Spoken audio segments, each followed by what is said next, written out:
Greetings my dear friends, Dragon here once again. If it's your first time finding my tiny little corner of the YouTubes, then do please consider clicking the red button and subscribing if you like what I do. It is Eastern Heroes time once again, and this issue is the second Jackie Chan special, or the first kind of dedicated Jackie issue so far this year. And a pretty excellent cover. This is the softback version. Cover is by our wonderful graphic designer Tim Hollingsworth. If you've got the hardback edition, it had the Darren Wheeling artwork on it, but the softback cover is still available. The hardback has totally sold out, but this is still available from the Eastern Heroes website. I'll leave a link down to that good stuff down below. So it comes with a wee poster version of Tim's cover, with basically a nice still from the Fearless Hyena. Very cool. And then let's jump into the magazine together and see what you're getting. So we get Rick's editorial, kicking things off as usual, and speaking about his little kind of wee history with Jackie a tiny bit, and also a wee summary of what's in this issue. And first up we get a look at Jackie's work with Stanley Tong. This is by Paul Bramhall from City on Fire. It's great to see kind of Paul doing more and more for the magazine because his writing's really good. I've enjoyed seeing his work on the City on Fire website for years. It's kind of very, very cool to have him do a piece for the issue as well. And yeah, he dives into the various collaborations that Jackie and Stanley have done over the years.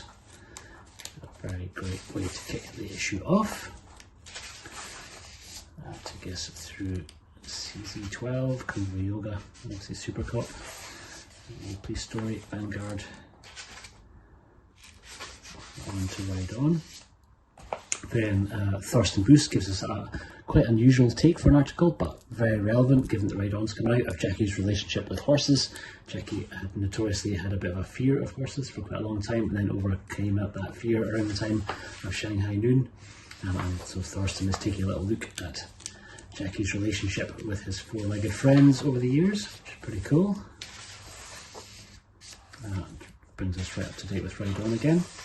Then there is me, and I get an extra special sized section of this issue because it kind of doubles up with one of my articles which hadn't quite made it into the Yuen Biao special. So this is kind of 50% Jackie and then 50% Yuen Biao. So I kind of went through a few of the more recent releases and some of the upcoming ones. So took a look at Gorgeous and the upcoming release of New Fist of Fury from Arrow, upcoming release of Twin Dragons from 88 Films, and Battle Creek Brawl, and then went back because I hadn't had a chance before to speak about their new 4K release of Dragons Forever. And that kind of flipped things over, tied things together to then speak about Yuen Biao. So this section I think was originally designed for the Yuen Biao special. Took a look at Eureka's Prodigal Son and Warriors 2 double, On the Run, Dreadnought, Zoo Warriors and Magic Mountain, and then started doing a little wee face-off between the competing versions of some of Yuen Biao's movies that came out towards the end of last year and into this year. So took a look at Vinegar Syndrome versus 88 Films release of Righting Wrongs, Vinegar versus 88 again for the Aceman Plymouth, and then Wheels on Meals looking at the Eureka release versus the Nova Media release, and Knockabout looking at Arrow and Eureka, and then Millionaires Express, and then a little bit of speculation on a few that we might see in the future. So I'm fairly confident at some point we'll see the Peacock King and the Saga of the Phoenix, so I took a little look at those too, and that rounds up my little 5 fingers of discs section for this issue. Then we get Paul Drake giving us The Art of Dubbing, which is a very cool little article, which I always somehow managed to forget that Mark Ralston of Aliens fame was the dubbing artist who did Jackie quite a lot of the time. So they can, Paul takes a look at that and speaks about the different artists that had worked giving Jackie an English voice. Then Darren gives us a great piece translating some quite rare TV interviews that Jackie had done.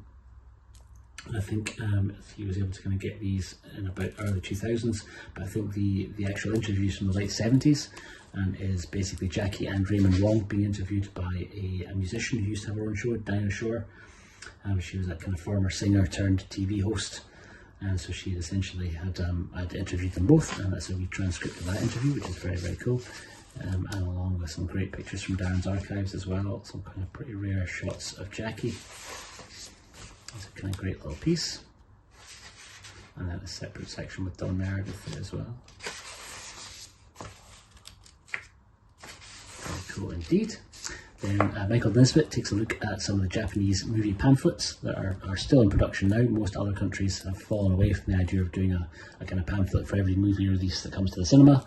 Japan's still going with that tradition, and Michael's got an incredible collection of them, so he takes a little look through some of those Japanese pamphlets from over the years, going back to 1970s, to Shaolin Wooden Men, Dragon Fist, The Drunken Master, Snake and Crane, out to Shaolin, to Kill with Intrigue, through his work into the 80s. We get Battle Creek Brawl, The Young Master.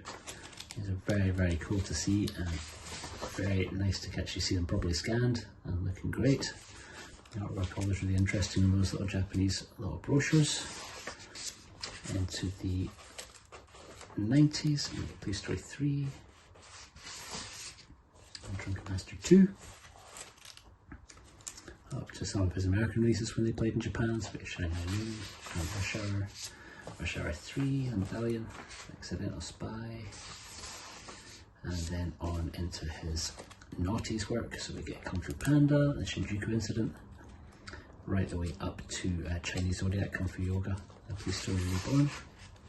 Then Paul Bramwell does another piece, this time round joined by Alan Duncan, and they take a look at fans of the 36 Chamber. It's kind of really an interview speaking about basically Paul and the work that he's done for City on Fire over the year, and some of the people he's been very lucky to interview, along with some of the kind of great little wee banners that we would have made for promoting his particular interviews when they went out at the time on City on Fire. So his time speaking to Wang Jun Lee, to Wang Jin. Very, very cool. A couple of pictures of Paul's own collection there too, and some of his travels across to Hong Kong. There with Big Mike. And you can find more of Paul's work on the City on Fire website, and again I'll leave a link down to that below as well. Then Simon takes a look at Ride On, which I'm sure quite a few of you will have already seen. I still haven't had a chance, I never got a chance to see it on the big screen. I'm still kind of still holding out for a Blu-ray release, which I think by the time that you're reading this should just have been released by Cine Asia in the UK. But from all accounts I've heard it's pretty damn good. A bit of a return to form. Then Justin Hughes gives us some more film reviews, this time around obviously looking very much at Jackie's movies. So Justin reviews Dragon Fist, and Drunken Master, The Fearless Hyena, Shaolin Wooden Men, Snake and Eagle Shadow. Then Paul gives us another piece. He's giving us top 10 Hong Kong movie cameos by Jackie. So looking at the time that he showed up in Pom Pom, in Naughty Boys. Love Naughty Boys, really hoping at some point we get a release of that by Eureka 88 Films. It's a great movie. Kid from Tibet, Project S, King of Comedy, Gen X Cops, The Twins Effect, Twins Effect 2, and All You Need Is Love. Fearless Hyena 2, The Black Tavern, and Golden Lotus. Then we get another one that warms my cockles. We get The Scottish Connection, exploring Mary McGoldrick's passion for Jackie Chan, and we get to see a little sliver of her collection, which is very, very cool to kind of see a fellow Scot in the pages of Eastern Heroes. And she opens up the doors to let us see just a few bits and pieces from her collection, which is very cool. Some of her Japanese laserdiscs, and it looks like soundtrack CDs, some promo stills, lobby cards, some sketches, more lobby cards.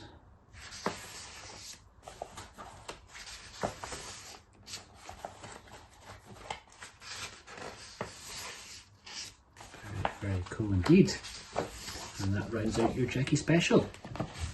So like I say, I'll leave a link down below if you want to pick up a copy. You can still get it through the Eastern Heroes website, and if you order from there, you will get the Fearless Hyena poster as well.